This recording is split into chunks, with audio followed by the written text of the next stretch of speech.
সাহাল একাডেমির পক্ষ থেকে কম্পিউটার বেসিক কোর্সের আরও একটি নতুন ভিডিওতে আপনাদের সকলকে স্বাগত জানাচ্ছি।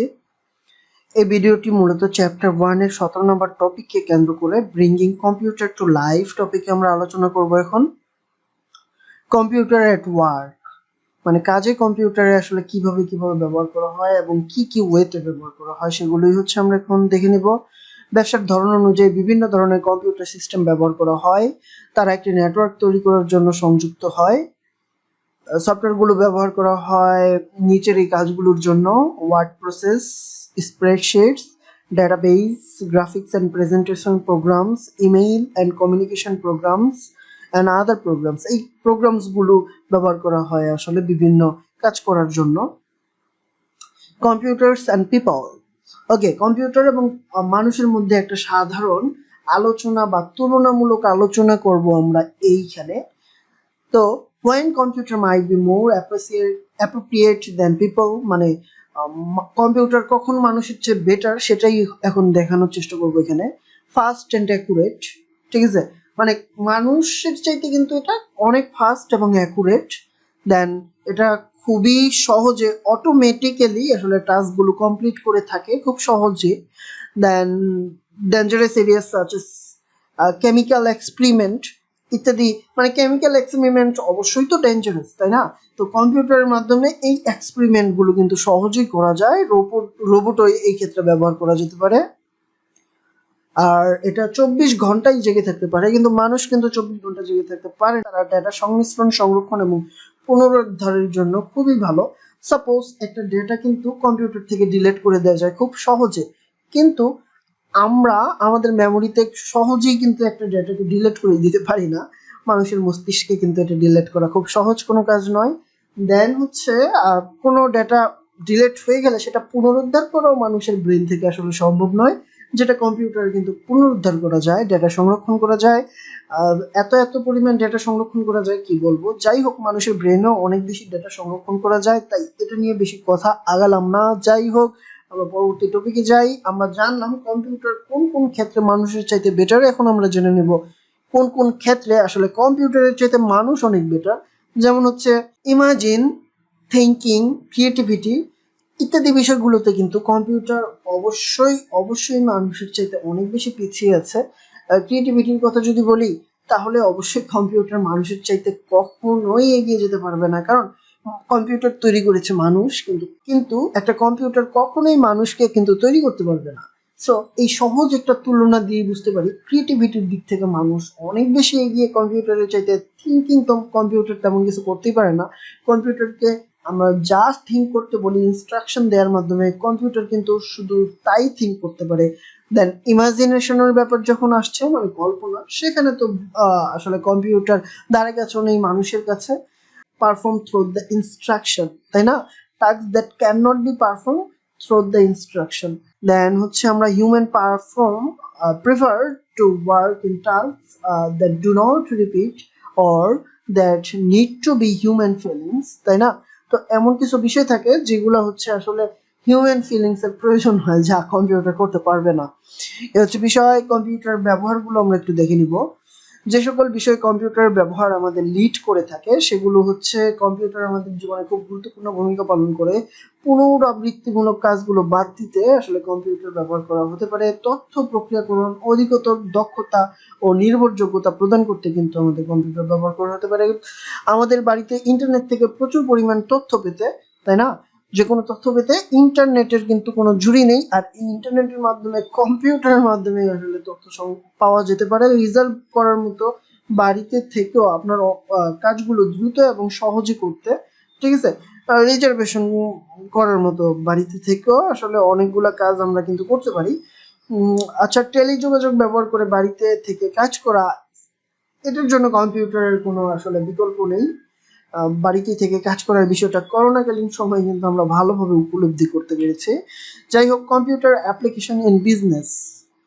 তো বিজনেসে কি কম্পিউটার আসলে ইউজ করা হয়, যেমন হচ্ছে MIS নামক কম্পিউটারের সিস্টেমগুলো বা অ্যাপ্লিকেশনগুলো আসলে আমরা ব্যবহার করে থাকি, যেমন ম্যানেজমেন্ট ইনফরমেশন সিস্টেম, যেটা সংক্ষেপে আমরা MIS বলে থাকি। তো ডিসিশন সাপোর্ট সিস্টেম বা DSS। দেন হচ্ছে ইন্স্যুরেন্স কোম্পানিগুলোতে আসলে যে ধরনের কম্পিউটার অ্যাপ্লিকেশন গুলো ব্যবহার করা হয় সেগুলো হচ্ছে বিজনেস অ্যাপ্লিকেশন, তাই না? তো ব্যাংকসে দেন হচ্ছে use computer to enable customers to access their accounts, via ATM machine. Then হচ্ছে আসলে এটিএম মেশিনের ব্যবহার আমরা কম বেশি সবাই জেনেছি, যাদের ব্যাংক অ্যাকাউন্ট রয়েছে তারা সবাই তো মিনিমাম জানি। Okay, pay bills and move between money between accounts, ঠিক আছে? তো pay bills and move money, তার মানে হচ্ছে একটা অ্যাকাউন্ট থেকে আরেকটা অ্যাকাউন্টে টাকা ট্রান্সফার করার বিষয়টা কিন্তু কম্পিউটার ছাড়া সম্ভবই না। এবং আমরা বিলগুলো কম্পিউটারের মাধ্যমে ইন্টারনেটের মাধ্যমে আসলে পে করে থাকি। সার্ভিস অ্যাভেলেবল 24 আওয়ার্স, আমরা যে কোনো সময়, সাপোজ দারাজ হচ্ছে একটা অনলাইন হচ্ছে পারচেসিং মানে হচ্ছে কেনাকাটার একটা শপ বলতে পারি বা একটা ওয়েবসাইট বলতে পারি, যে ওয়েবসাইটের মাধ্যমে আপনি 24 ঘন্টাই কেনাকাটা করতে পারবেন। কিন্তু আপনি যদি ফিজিক্যালি কোনো কিছু কেনাকাটা করতে চান তাহলে 24 ঘন্টা দোকানপাট খোলা থাকে না, সো আপনি কেনাকাটা করতে পারবেন না। তাই 24 ঘন্টা কোনো সার্ভিস যদি দিতে চান আপনি বা সার্ভিস পেতে চান আপনি, তাহলে কিন্তু আসলে কম্পিউটারের কোনো বিকল্প নাই। হোটেলস অ্যান্ড ফ্লাইট কোম্পানিজ গুলোতে আসলে কম্পিউটার খুব বেশি ব্যবহার করা হয়। আসলে শুধু এখানে না, সকল ক্ষেত্রে কম্পিউটারের ব্যবহার অনেক বেশি। Computer applications in governmental institutions, সরকারি প্রতিষ্ঠানের কর্মক্ষমতা কম্পিউটার ব্যবহারের মাধ্যমে উন্নত করা যায়, যা বিপুল পরিমাণে ডেটা সংরক্ষণ, অনুসন্ধান এবং বাছাই করতে পারে। হসপিটালে কম্পিউটার কিভাবে ইউজ করা হয়, কোন কোন ক্ষেত্রে ইউজ করা হয় সেগুলো নিয়ে আমরা একটু আলোচনা করতে পারি।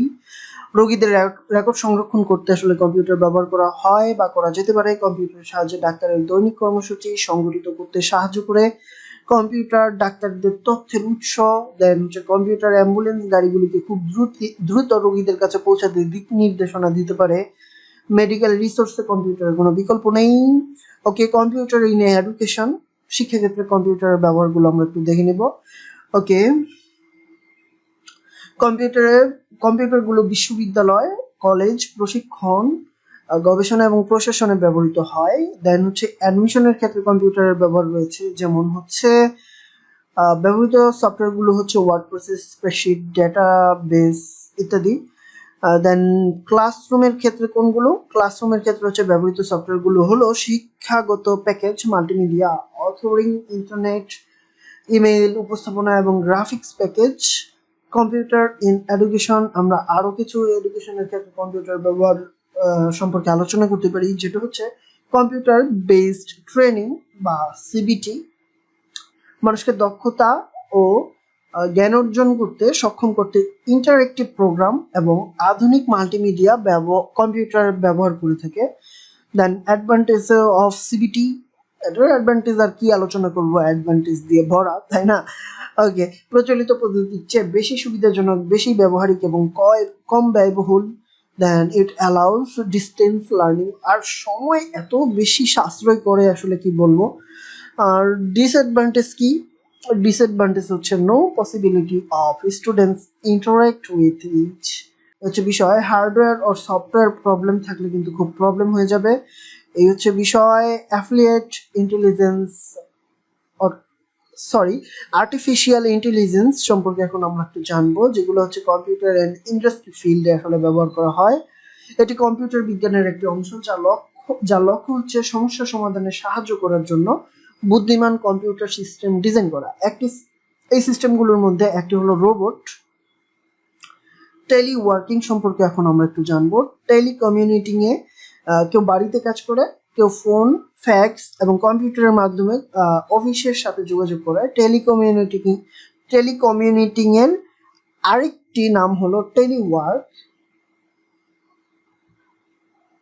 যান চলাচল সহজ করতে এটা ব্যবহার করা যায়, আরো বেশি লোকের কর্মসংস্থানের সুযোগ প্রসারিত করে। দেন হচ্ছে কাজের সময় নমনীয় করে। ই কমার্স নিয়ে কি বলবো, বর্তমানে খুব বেশি পপুলার একটা শব্দ ই কমার্স হচ্ছে কম্পিউটারের মাধ্যমে কোনো কিছু কেনা বা বিক্রি করা। অ্যাডভান্টেজ অফ ই-কমার্স কি কি? সেটা হচ্ছে is available 24 hours or 7 days a week. ওই যে আমি একটা উদাহরণ দিয়েছিলাম, যেমন daraz.com, এখানে কিন্তু 24 ঘন্টাই অ্যাভেলেবল, সপ্তাহের 7 দিনই অ্যাভেলেবল, কোনো ছুটির দিন বলতে কিছু নেই সেখানে। Save time in receiving the product. Okay, আর আসলে প্রোডাক্ট রিসিভ করতে অনেক সময় বাঁচিয়ে দেয় কিন্তু when you buy software, right? ওকে, আসলে ফিজিক্যাল প্রোডাক্ট বাই করতে অনেক, রিসিভ করতে অনেক কি সময়কে সাশ্রয় করে দেয়।